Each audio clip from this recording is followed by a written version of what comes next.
போன வாரம் எந்த படமுமே ரிலீஸ் ஆகலைன்னு சொல்லிட்டு அமேசானுக்குள்ள போய் என்னத்தையாவது பார்ப்போம் அப்படின்னு பார்த்தப்ப ஆவேசம் மாட்டிக்கிட்டான். படத்தை போட்டு ஆவேசமா பார்க்க பார்க்க பார்க்க எப்பா என்ன மாதிரி வேலைப்பாடு வருமா அப்படின்ற மாதிரி சூப்பரா இருந்துச்சு படம். படத்துல ஒரே ஒரு லைன் தான் இல்ல அரை லைன் தான் கதையே. ஒரு 3 பசங்க ஒரு ரவுடி கிட்ட ஹெல்ப் கேட்டு போறாங்க. எதுக்காக அப்படின்னா அவனோட சீனியரை அடிக்கிறதுக்காக. ஆனா அந்த ரவுடிகள் கேங் கூட அவங்க சேர்ந்துட்டாங்க. ஆனா அதுல இருந்து எப்படி வெளியில வர்றது, அவங்க லைஃப் அது எப்படி அஃபெக்ட் பண்ணுது, எப்படி அவங்க ஸ்டடீஸ் அஃபெக்ட் பண்ணுது அப்படின்றது தான் ஒரு கதை. இதுக்கு பேர் கதையா அப்படின்னு கேட்காதீங்க.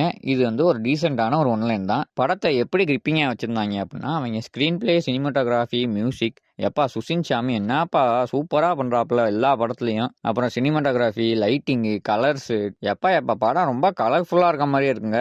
இது எல்லாத்துக்கும் மேல ஃபகத் கூட வர அம்பான் கேரக்டரும் மற்ற கேரக்டருமே நல்லா ஓரளவு டீசென்டா பண்ணியிருக்காங்க. ஆனா ஃபகத் தாங்க படம் ஃபுல்லா சூப்பரா பண்ணியிருக்காப்புல. ஒரு ரவுடியா இருந்தாலும் அவளும் பெண் தானேன்ற மாதிரி அவனுக்கும் ஃபீலிங்ஸ் இருக்கும்ல, அவனுக்கும் மன வலிகள் இருக்கும் அப்படின்றதான் காமிச்சிருக்காங்க. படம் ஒரு பக்கா என்டர்டெய்னருங்க. கண்டிப்பா நீங்க நிறைய தடவை பார்க்கலாம். ரொம்ப ஹியூமர்லாம் ட்ரை பண்ணல, பேசிக் ஹியூமர்ஸ் தான். அது எல்லாமே நல்லாவே ஒர்க் அவுட் ஆயிருந்துச்சு. படத்தை நீங்க மிஸ் பண்ணாம பாருங்க. அடுத்த வாரம் கண்டிப்பா புதுப்பட ரிவ்யூவோட தான் நான் உங்களை பார்ப்பேன். ஸோ அது வரைக்கும் பாய் பாய். மறக்காம லைக் பண்ணிருங்க, ஷேர் பண்ணிருங்க, கமெண்ட் பண்ணிருங்க, அண்ட் நம்ம சப்ஸ்கிரைப் பண்ணிருங்க.